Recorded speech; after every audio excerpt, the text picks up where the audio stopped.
ನಮಸ್ಕಾರ ವೀಕ್ಷಕರೇ, SR Kannada TV ಚಾನಲ್ಗೆ ಸ್ವಾಗತ. ನಾವು ನಿಮ್ಮ ಜ್ಯೋತಿಷ್ಯ ರತ್ನಾಕರ ಪಂಡಿತ್ ಗಣಪತಿ ಭಟ್ ಗುರುಜಿ. ವೀಕ್ಷಕರೇ, ಇವತ್ತಿನ ಸಂಚಿಕೆಯಲ್ಲಿ ಸಿಂಹರಾಶಿಯವರಿಗೆ ಶತ್ರುಫಲ ಜಾತಕಗಳ ಪ್ರಕಾರ ಸಿಂಹರಾಶಿಯವರ ಅಹಂಕಾರದ ಮನಸ್ಥಿತಿ ಅಥವಾ ಅವರ ಗರ್ವದ ಮನಸ್ಥಿತಿ ಮತ್ತು ಅವರ ಜೀವನ ಶೈಲಿ, ಅವರ ನಡವಳಿಕೆಯೇ ಅವರಿಗೆ ಶತ್ರುವಾಗಿ ಕಾಡಾಟ ಆಗ್ತಾ ಇರುತ್ತೆ. ಯಾವ ಕಾರಣಕ್ಕೆ, ಯಾವ ಗ್ರಹಗಳ ಸ್ಥಾನಮಾನದಿಂದ ಇಂತಹ ಮನಸ್ಥಿತಿ ಸಿಂಹರಾಶಿಯವರಿಗೆ ಬಂದಿರ್ತದೆ ಮತ್ತು ಯಾರು ಶತ್ರುಗಳಾಗಿ ಸಿಂಹರಾಶಿಯವರಿಗೆ ಕಾಡಾಟ ಮಾಡ್ತಾರೆ, ಇವತ್ತಿನ ಸಂಚಿಕೆಯಲ್ಲಿ ತಿಳ್ಕೊಳ್ಳೋಣ. ಸಿಂಹರಾಶಿಯವರಿಗೆ ಶತ್ರುಫಲ. ರಾಜಗಾಂಭೀರ್ಯದ ವ್ಯಕ್ತಿಗಳು ಈ ಸಿಂಹರಾಶಿಯವರು. ರಾಜತತ್ವವನ್ನು ಅರಿತವರು, ರಾಜನೀತಿಗೆ ಬಾಳುವಂಥವರು, ರಾಜನಾಗಿಯೇ ಇರಬೇಕು ಕಡೆಗಂಟ ಅಂತ ಮನಸ್ಥಿತಿಯನ್ನು ಇಟ್ಕೊಂಡಿರುವಂತಹ ವ್ಯಕ್ತಿಗಳಾಗಿರ್ತಾರೆ. ತಮ್ಮ ಮುಗಿ ನೇರಕ್ಕೆ ನಿರ್ಧಾರ ತಗೊತಾರೆ. ಗರ್ವದ ಮನಸ್ಥಿತಿ, ನಾನು ಹೇಳಿದ್ದೇ ಸರಿ ಅನ್ನುವಂತಹ ಮನೋಭಾವನೆ ಇರುವಂತಹ ವ್ಯಕ್ತಿಗಳು, ವಿಪರೀತ ಹಠವಾದಿಗಳು. ಎಂತಹ ಸಂದಿಗ್ಧ ಪರಿಸ್ಥಿತಿ ಬಂದರೂ ಕೂಡ ಸೋಲನ್ನು ಒಪ್ಪಿಕೊಳ್ಳುವಂಥ ವ್ಯಕ್ತಿಗಳಲ್ಲ. ಹಿಡಿದಿದ್ದ ಹಠವನ್ನು ಸಾಧಿಸಲೇಬೇಕು ಅನ್ನುವಂಥ ಛಲವಾದಿಗಳು, ಹಠವಾದಿಗಳಾಗಿರ್ತಾರೆ ಸಿಂಹರಾಶಿಯ ವ್ಯಕ್ತಿಗಳು. ಮತ್ತು ಇವರು ಬಹಳ ಗಟ್ಟಿ ಮನಸ್ಥಿತಿ ಇರುವಂತಹ ಜನ, ಯಾರಿಗೂ ಬಗ್ಗೋದಿಲ್ಲ. ತಾನು ಹೇಳಿದ್ದು ಒಳ್ಳೆಯದಿದ್ದರೆ ಒಳ್ಳೆಯದೇ ಹೇಳ್ತಾರೆ, ಅಥವಾ ಕೆಟ್ಟದಾಗಿದೆ ಕೆಟ್ಟದಾಗಿಯೇ ನಿಂತ್ಕೊಂಡ್ಬಿಡ್ತಾರೆ. ಯಾರ ಮಾತಿಗೂ ಮುಲಾಜು ಕೊಡುವಂತಹ ವ್ಯಕ್ತಿಗಳಲ್ಲ. ಒಳ್ಳೆತನ ಇದ್ದರೆ ಪ್ರಾಣ ಒತ್ತೆಟ್ಟಾದರೂ ಕಾಪಾಡುವಂತಹ ಮನೋಭಾವನೆ ಇರುವಂತಹ ವ್ಯಕ್ತಿಗಳು ಮತ್ತು ನಿಷ್ಠುರವಾದಿಗಳು ಸಿಂಹರಾಶಿಯವರು. ಬಹಳ ನಿಷ್ಠುರವಾದಿಗಳು ಇವರು. ನಿಗೂಢ ಕಾರ್ಯಗಳಲ್ಲಿ ಭಾಗವಹಿಸ್ತಾರೆ. ಇದು ಇವರಿಗೆ ಶತ್ರುತ್ವವಾಗಿ ಕಾಡಾಟ ಆಗ್ತದೆ. ಮನಸ್ಸಿನ ನಿಯಂತ್ರಣ ತಪ್ಪಿಡ್ತಾರೆ. ಕೆಲವೊಂದು ಗುಪ್ತ ಕಾರ್ಯಗಳಲ್ಲಿ ಅದು ಒಳ್ಳೆಯದು ಕೆಟ್ಟದು ಅನ್ನುವಂತಹ ಚರ್ಚೆನೂ ಮಾಡದೆ ಅಂತಹ ಕೆಲಸ ಕಾರ್ಯಗಳಲ್ಲಿ ತೊಡಗಿ ಅವಮಾನಕ್ಕೆ ಈಡಾಗ್ತಾರೆ. ಅನವಶ್ಯಕವಾಗಿ ಮೈ ಮೇಲೆ ಒತ್ತಡಗಳನ್ನ ಹಾಕ್ಕೊಂತಾರೆ ಸಿಂಹರಾಶಿಯವರು. ಅಂದರೆ ಇದು ಒಂದು ಅಹಂಕಾರದ ಮನಸ್ಥಿತಿ ಅಂತ ಹೇಳ್ತೀವಿ. ಈ ಅಹಂಕಾರದ ಮನಸ್ಥಿತಿಯಿಂದ ಮಾಡುವಂಥ ಕೆಲಸ ಕಾರ್ಯಗಳ ಬಗ್ಗೆ ಯೋಚನೆ ಮಾಡದೆ ಶತ್ರುತ್ವವನ್ನು ಸೃಷ್ಟಿ ಮಾಡ್ಕೊತಾರೆ ಸಿಂಹರಾಶಿಯವರು. ರಾಜತಾಂತ್ರಿಕತೆ ಉಳ್ಳವರು, ರಾಜನೀತಿ ಉಳ್ಳವರು. ಇವರು ಇರುವಂಥ ಚೌಕಟ್ಟಿನಲ್ಲಿ ತನ್ನದೇ ಪಾರುಪತ್ಯ ನಡೀಬೇಕು ಅನ್ನುವಂಥ ಹಠದಲ್ಲಿ ಜೀವನ ಮಾಡ್ತಾ ಇರ್ತಾರೆ ಸಿಂಹರಾಶಿಯವರು. ನೋಡಿ, ಈ ರಾಶಿಯವರು ಸತ್ಯವಾದ ಮಾತುಗಳನ್ನ ಆಡ್ತಾರೆ, ಸತ್ಯವಾಗಿ ನುಡಿತಾರೆ, ಪ್ರಾಮಾಣಿಕವಾಗಿ ಇರ್ತಾರೆ. ಆದರೆ ಅದನ್ನು ತೋರ್ಪಡಿಸ್ಕೊಳ್ಳುವಂಥ ರೀತಿ ಇರುತ್ತಲ್ಲ, ಅದು ಅಹಂಕಾರದಿಂದ ತೋರ್ಪಡಿಸ್ಕೊತಾರೆ. ಇವರ ಆ್ಯಟಿಟ್ಯೂಡ್ ಆ ಥರ ಇರ್ತದೆ. ಈ ಥರ ಅಹಂಕಾರದಿಂದ ಇವರು ತೋರ್ಪಡಿಸ್ಕೊಳ್ಳೋದರಿಂದ ಕುಟುಂಬದಲ್ಲಿ, ಸ್ನೇಹಿತರಲ್ಲಿ, ಸಂಬಂಧಿಕರಲ್ಲಿ ಇವರ ನಡವಳಿಕೆ ಮೇಲೆ, ಇವರ ಆ್ಯಟಿಟ್ಯೂಡ್ ಮೇಲೆ ಶತ್ರುತ್ವ ಹೆಚ್ಚಾಗ್ತದೆ. ಕೆಲವೊಬ್ಬರಿಗೆ ಅದು ಇಷ್ಟ ಆಗೋದೇ ಇಲ್ಲ.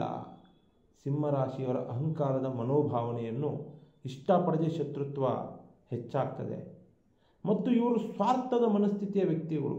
ಅಂದರೆ ತನಗೇ ಸಿಗಬೇಕು ಅಂತ ಆಸೆ ಆಕಾಂಕ್ಷೆಗಳನ್ನ ಹೊಂದಿರ್ತಾರೆ.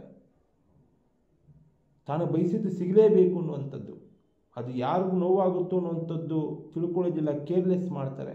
ಇಂತಹ ಸ್ವಾರ್ಥದ ಮನಸ್ಥಿತಿಯಿಂದ ಗುರು ಹಿರಿಯರಿಂದ, ಸಂಗಾತಿಗಳಿಂದ ನಿಷ್ಠುರ ಆಗಿ ಸಂಬಂಧಿಕರಿಂದ ಅವಮಾನಕ್ಕೂ ಕೂಡ ಈಡಾಗ್ತಾರೆ ಸಿಂಹರಾಶಿಯ ವ್ಯಕ್ತಿಗಳು. ಅಂದರೆ ವ್ಯಕ್ತಿ ಒಳ್ಳೆಯವರೇ, ಅವರ ನಡವಳಿಕೆ ಅವರ ಶತ್ರುತ್ವವನ್ನಾಗಿ ಮಾಡುತ್ತೆ, ಅವರ ಅಹಂಕಾರ ಅವರ ಶತ್ರುತ್ವವನ್ನಾಗಿ ಮಾಡುತ್ತೆ. ಹಾಗಂದ ಮೇಲೆ ಯಾವ ಗ್ರಹಗತಿಗಳ ಸ್ಥಾನಮಾನದಿಂದ ಶತ್ರುತ್ವ ಹೆಚ್ಚಾಗಿ ತೋರ್ಪಡಿಸುತ್ತೆ ಜಾತಕದಲ್ಲಿ ಸಿಂಹರಾಶಿಯವರಿಗೆ ಅಂದರೆ 6, 8, 10ನೇ ಮನೆಯನ್ನು ನಾವು ಶತ್ರುಸ್ಥಾನ ಅಂತ ಕರಿತೀವಿ. 6ನೇ ಮನೆಯಲ್ಲಿ ರವಿ ಬಂದರೆ ಹೆಸರು, ಕೀರ್ತಿ, ಪ್ರತಿಷ್ಠೆಗೆ ಧಕ್ಕೆ ಆಗುತ್ತೆ ಅನ್ಯರಿಂದ. ರವಿ ಶತ್ರುವಾಗಿ ಕಾಡಾಟ ಮಾಡಲಿಕ್ಕೆ ಶುರು ಆಗ್ತಾನೆ. ಹಾಗೆ ನಾವು ಪಂಚಮ ಸ್ಥಾನ 5ನೇ ಮನೆಯನ್ನು ಪೂರ್ವ ಪುಣ್ಯದ ಸ್ಥಾನ ಅಂತ ಕರಿತೀವಿ. ಈ ಸಿಂಹರಾಶಿಯವರೇನಾದರೂ ಮನಸ್ಸಿನ ನಿಯಂತ್ರಣ ತಪ್ಪಿ ಅಥವಾ ದುಷ್ಟರ ಸವಾಸ ಹಿಡಿದು ಕರ್ಮ ಶಾಪಗಳಲ್ಲಿ ಏನಾದರೂ ಭಾಗಿಯಾದರೆ, ತಿಳಿಯದೇನೋ ಅರಿತು ಎರೆದೇನೋ ಕೆಲವೊಂದು ಕರ್ಮ ಕಾರ್ಯಗಳಲ್ಲಿ ಏನಾದರೂ ಭಾಗಿಯಾದರೆ ಪಂಚಮ ಸ್ಥಾನದ ಪೂರ್ವ ಪುಣ್ಯದ ಫಲ ಅವ್ರಿಗೆ ಸಿಗೋದಿಲ್ಲ. ಆನುವಂಶಿಕ ಕರ್ಮ, ಪೂರ್ವಜನ್ಮದ ಕರ್ಮಗಳಿಗೆ ಒಳಗಾಗುತ್ತೀರಿ. ಎಚ್ಚರಿಕೆಯಿಂದಿರಿ. ಮನಸ್ಸಿನ ನಿಯಂತ್ರಣ ತಪ್ಪಿ ದುಡುಕು ಸ್ವಭಾವದಿಂದ, ಹಠದ ಸ್ವಭಾವದಿಂದ ಕರ್ಮಗಳಿಗೆ ಅಥವಾ ಶಾಪಗಳಿಗೆ ಈಡಾಗಬೇಡಿ.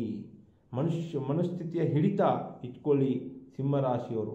ಇನ್ನು 6ನೇ ಮನೆಯಲ್ಲಿ ಶುಕ್ರ ಬಂದರೆ ನೋಡಿ, ಸಿಂಹರಾಶಿಯವರಿಗೆ ಶುಕ್ರನ ಸ್ಥಾನ ಅಂದರೆ ಶುಕ್ರ ಶತ್ರುಗ್ರಹವಾಗಿ ನಿಂತುಕೊಂಡಾಗ 6ನೇ ಮನೆಯಲ್ಲಿ ಶುಕ್ರ ಬಂದರೆ ಹಣಕಾಸಿನಲ್ಲಿ, ವ್ಯಾಪಾರ ವ್ಯವಹಾರದಲ್ಲಿ ಅಣ್ಣ ತಮ್ಮಂದಿರಿಂದ ಶತ್ರುಬಾಧೆ ಹೆಚ್ಚಾಗ್ತದೆ.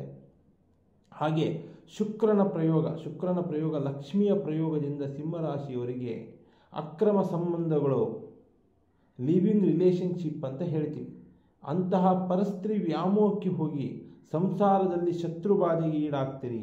ಸ್ವತಃ ಪತ್ನಿಯಿಂದಲೇ ಶತ್ರುತ್ವ ನೋಡ್ತೀರಿ. ಪರಸ್ತ್ರೀಯರಿಂದ, ಇಂಥ ಅಕ್ರಮ ಸಂಬಂಧಗಳಿಂದ ಪರಸ್ತ್ರೀಯರು ಕೂಡ ನಿಮಗೆ ಶತ್ರುಗಳಾಗಿ ಕಾಡಾಟ ಮಾಡಲಿಕ್ಕೆ ಮತ್ತು ಶಾಪಗ್ರಸ್ತರಾಗಿ ನಿಮಗೆ ತೊಂದರೆ ಕೊಡಲಿಕ್ಕೆ ಹೆಚ್ಚಾಗಿ ಕಾಯ್ತಾ ಇರ್ತಾರೆ. ಇದು ಒಂದು ಶತ್ರುಬಾಧೆ ಸಿಂಹರಾಶಿಯವರಿಗೆ. ಆವಾಗ ಅನಾರೋಗ್ಯ ಪೀಡಿತರಾಗುವಂಥ ಲಕ್ಷಣಗಳು ಕಂಡು ಬರುತ್ತೆ. ಇದ್ರ ಬಗ್ಗೆಯೂ ಎಚ್ಚರಿಕೆಯಿಂದಿರಬೇಕು. ಧನನಷ್ಟದ ಬಾಧೆ ಹೆಚ್ಚಾಗುತ್ತೆ. ಸಾಲ ಬಾಧೆಗೆ ಗುರಿಯಾಗಿರ್ತೀರಿ ಆಟೋಮೆಟಿಕ್ ಆಗಿ.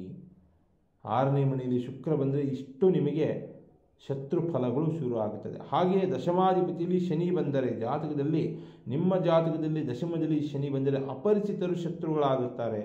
ಅನ್ಯರು ಜಸ್ಟಿಗೆ ಪರಿಚಯ ಆದವರು ಶತ್ರುಗಳಾಗಿ ನಿಮ್ಮ ಮೇಲೆ ಕಾಡಾಟ ಮಾಡ್ತಾರೆ ಯಾವುದೋ ಒಂದು ವ್ಯವಹಾರದಲ್ಲಿ. ಮತ್ತು ಈ ರಾಜಕೀಯ ಮತ್ತು ಈ ಶೈಕ್ಷಣಿಕ ಕ್ಷೇತ್ರಗಳಲ್ಲಿ ಶತ್ರುಬಾಧೆ ಹೆಚ್ಚಾಗುತ್ತೆ. ಏನಾದರೂ ಜನನಾಯಕನಾಗಿ ನೀವು ಬೆಳಿಬೇಕು ಅಂದರೂ ಕೂಡ ನಿಮ್ಮ ಮೇಲೆ ಶತ್ರುತ್ವ ಹೆಚ್ಚಾಗುತ್ತೆ. ನಿಮ್ಮ ಮಾತುಕತೆ, ನಿಮ್ಮ ಚಹರೆ, ನಿಮ್ಮ ಏನಿದೆ ತೀಕ್ಷ್ಣ ಮನಸ್ಥಿತಿ ಅಥವಾ ನೀವು ಓಪನ್ ಹಾರ್ಟ್ ಆಗಿರುವಂಥ ಮನಸ್ಥಿತಿ, ಇದನ್ನು ಸಹಿಸ್ಕೊಳ್ಳೋಕ್ಕಾಗದೆ ನಿಮಗೆ ಅಪಮಾನ ಅವಮಾನ ಮಾಡುವಂಥ ಲಕ್ಷಣಗಳು ಹೆಚ್ಚಾಗುತ್ತೆ ಶತ್ರುಗಳಿಂದ. ಹಾಗೂ ನಂಬಿಕಸ್ಥರಿಂದ ಮೋಸ ಹೋಗುತ್ತೀರಿ ಶನಿಯ ಪ್ರಭಾವದಿಂದ. ನಿಮಗೇ ಗೊತ್ತಿಲ್ಲದೆ ಅಧರ್ಮದ ಗುರಿಗೆ, ಈ ಥರ ನಿಮಗೆ ಮೇಲೆ ತೊಂದರೆ ತಾಪತ್ರಗಳಾದಾಗ ನಿಷ್ಠುರವಾದಿಯಾಗಿ ಹಾಗೂ ಹತವಾದಿಯಾದಂಥ ನೀವು ಅಧರ್ಮದ ಕೆಲಸ ಕಾರ್ಯಗಳಿಗೆ ತೊಡಗುಬಿಡ್ತೀರಾ. ಯಾಕಂದ್ರೆ ತಾನು ಅಂದ್ಕೊಂಡಿದ್ದು ನಡೀತಾ ಇಲ್ಲ ಅನ್ನೋಂಥ ಒಂಥರ ಮಾನಸಿಕ ಸ್ಥಿತಿ ನಿಮಗೆ ಹೋದಾಗ ಅಧರ್ಮದ ಗುರಿಗೆ ಹೋಗುತ್ತೀರಿ. ದುಷ್ಟರ ಕೈವಾಡಕ್ಕೆ ಸೇರುತ್ತೀರಿ. ಹಾಗೆ ದುಷ್ಟರ ಕೈವಾರದಿಂದ ನೀವು ಇರುವಂತಹ ಸ್ಥಳ ಬದಲಾವಣೆ ಆಗ್ತದೆ. ಇದರಿಂದ ಏನಾಗ್ತದೆ, ಅಪಮಾನ ಅವಮಾನಕ್ಕೀಡಾಗಿ ಅಧರ್ಮಕ್ಕೆ ಹೋದಾಗ ಇರೋ ಜಾಗನೇ ಬಿಟ್ಟು ಓಡೋಗೋ ಪರಿಸ್ಥಿತಿ ಬಂದುಬಿಡುತ್ತದೆ ಶತ್ರುತ್ವದಿಂದ. ಅದಕ್ಕೋಸ್ಕರ ಸಿಂಹರಾಶಿಯವರು ನಿಮ್ಮ ಮನಸ್ಥಿತಿಯ ನಿಯಂತ್ರಣ ತಗೋಬೇಕು. ಅಹಂಕಾರದ ಮನಸ್ಥಿತಿನ ಬದಲಾವಣೆ ಮಾಡ್ಕೋಬೇಕು. ಹಾಗೂ ಗ್ರಹಗತಿಗಳಿಂದ ಬರುವಂತಹ ಶತ್ರುತ್ವಕ್ಕೆ ನೀವು ಮೃತ್ಯುಂಜಯ ಹೋಮ ಅಥವಾ ಮೃತ್ಯುಂಜಯ ಯಂತ್ರಗಳನ್ನ ನೀವು ಕಟ್ಕೋಬೇಕಾಗ್ತದೆ. ಮೃತ್ಯುಂಜಯ ಹೋಮಗಳಲ್ಲಿ ಭಾಗಿಯಾಗಬೇಕಾಗ್ತದೆ. ಹಾಗೂ ದಾನ ಧರ್ಮದ ಮನಸ್ಥಿತಿ ತಗೊಳ್ಳಿ. ಧರ್ಮದ ಮಾರ್ಗದರ್ಶನದ ಕಡೆಗೆ ನೀವು ಹೋಗಬೇಕಾಗ್ತದೆ. ಧಾರ್ಮಿಕ ಆಧ್ಯಾತ್ಮಿಕ ಕೆಲಸ ಕಾರ್ಯಗಳಲ್ಲಿ ನೀವು ತೊಡಗಿದಾಗ ಆವಾಗ ಈ ಮನಸ್ಥಿತಿ ನಿಮಗೆ ದೂರ ಆಗ್ತದೆ. ನಿಮ್ಮ ಮನಸ್ಸಿನ ನಿಯಂತ್ರಣ ಬರ್ತದೆ. ಶತ್ರುತ್ವ ದೂರ ಆಗ್ತದೆ. ನಿಮಗೇ ಗೊತ್ತಿಲ್ಲದೆ ನಿಮ್ಮ ಆ್ಯಟಿಟ್ಯೂಡ್ ಮೇಲೆ, ನಿಮ್ಮ ಮನಸ್ಥಿತಿ ಮೇಲೆ, ನಿಮ್ಮ ನಡವಳಿಕೆ ಮೇಲೆ ಬರುವಂತಹ ಅಥವಾ ನಿಮ್ಮ ಅಹಂಕಾರದಂಥ ವಿಚಾರಗಳ ಮೇಲೆ ಬರುವಂತಹ ಶತ್ರುತ್ವ ದೂರ ಆಗಿ ನೀವು ನಿರಾಳವಾಗಿ ಜೀವನ ಮಾಡ್ಬೋದು. ಹಾಗೆ SR ಕನ್ನಡ TV ಚಾನಲನ್ನು ಸಬ್ಸ್ಕ್ರೈಬ್ ಮಾಡ್ಕೊಳ್ಳಿ. ಒಳ್ಳೊಳ್ಳೆ ವೀಡಿಯೋಸ್ಗಳನ್ನ ಬಿಡ್ತಾ ಇರ್ತೀವಿ. ರಾಶಿ ನಕ್ಷತ್ರಗಳ ಬಗ್ಗೆ, ತಂತ್ರ ಮಂತ್ರಗಳ ಬಗ್ಗೆ ವಿಶೇಷವಾಗಿ ಪರಿಹಾರ ಇರ್ತದೆ. ಸ್ಕ್ರೀನ್ ಮೇಲೆ ನಂಬರ್ ಹೋಗ್ತಾ ಇರ್ತದೆ, ಕಾಲ್ ಮಾಡ್ಬೋದು. ನಿಮ್ಮ ಸಮಸ್ಯೆಗಳನ್ನ ವಿಮರ್ಶೆ ಮಾಡಿ, ಚರ್ಚೆ ಮಾಡಿ ಸಾತ್ವಿಕ ಪರಿಹಾರಗಳನ್ನ ನಿಮಗೆ ತಿಳಿಸ್ತೀವಿ. ನಮಸ್ಕಾರ ವೀಕ್ಷಕರೇ. ಸರ್ವೋ ಜನೋ ಸುಖಿನೋ ಭವಂತು.